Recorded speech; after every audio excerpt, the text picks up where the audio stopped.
All right, everyone, today what we're going to talk about is how to buy properties with bad credit or no income. You see, most people believe that you cannot buy property unless you have perfect credit and a high-paying job.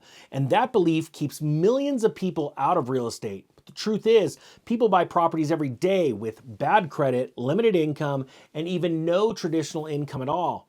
They just use different methods than the ones banks advertise. This video is going to explain how that works in simple terms. So first, you need to understand one key idea. There's a difference between buying a property and borrowing money from a bank. Banks care about credit scores, W-2 income, and tax returns. But sellers care about one thing, and that's getting paid. Investors care about cash flow and structure. When you remove the bank out of the deal, your options increase dramatically. So let's start with the first method.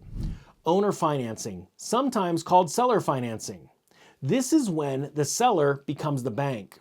Instead of borrowing money from a lender or a bank, you make payments directly to the property owner.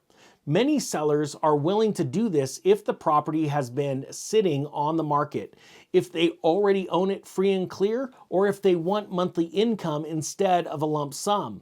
In these deals, your credit score matters far less than your ability to make the payment.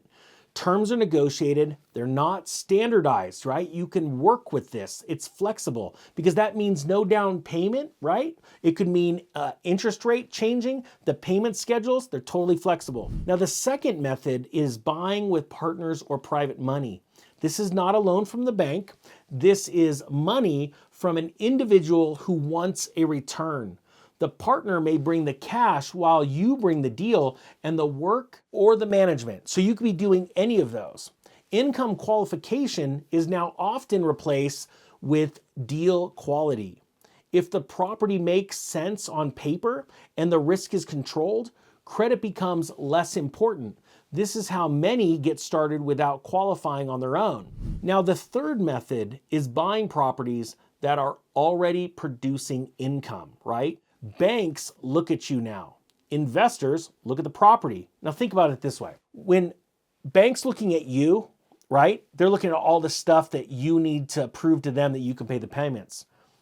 Investors look at the property. If a rental property already has tenants and documented rent, that income can sometimes be used to qualify for financing or justify alternative lending. To put it simply, the property pays for itself. If it doesn't, you're going to have a hard time. But if it does, you're going to have a lot easier time. So you're not buying this based on your job or how much you make. You're buying it based on the property's performance. Now, the fourth method is using non-traditional or asset-based loans. Some lenders do not care about your W-2 income. They care about the value of the property and the rent that it can produce or it's already producing. These loans are often called DSCR loans, hard money loans, or asset-based loans. The approval is based on whether the deal works, not whether you fit into some traditional box that a bank wants you to fit into. These loans usually have higher interest rates, but they allow people with bad credit or unconventional income to buy the property. When thinking about unconventional income, I want you to think being in business for yourself, because that's a big hindrance for a lot of people. Now, when you buy at below fair market value, and let's say you're buying well below, not just right below, but well below, financing for these properties becomes much easier, right? This includes tax deeds, distressed sales, foreclosures, and off-market deals. The lower your purchase price, the less risk everyone, and I'm talking about investors and you involved, have on this deal. This opens doors to creative financing, private lenders, and fast approvals. Let's talk about some of the most important parts that if you're a beginner, you must understand.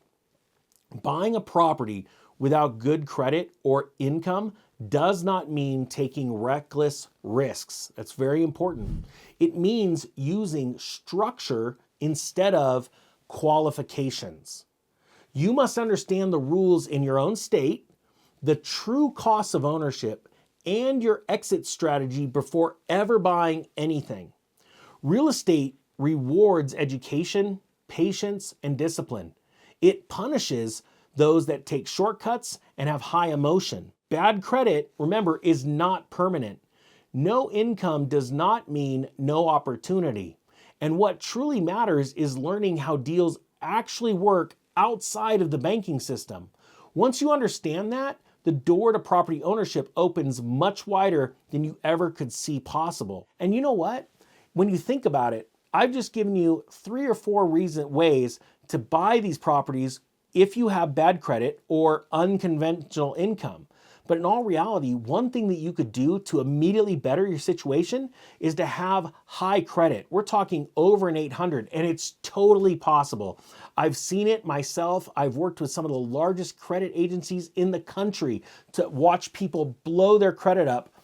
And it's not as hard as you think. There's just tips and tricks. If you want, I'll throw a sale link down below to a debt course that I put together that takes you from soup to nuts, the whole thing.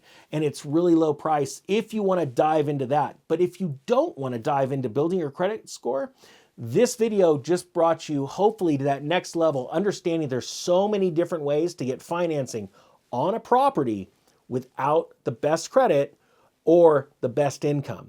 All right, with that being said, I'll see you later.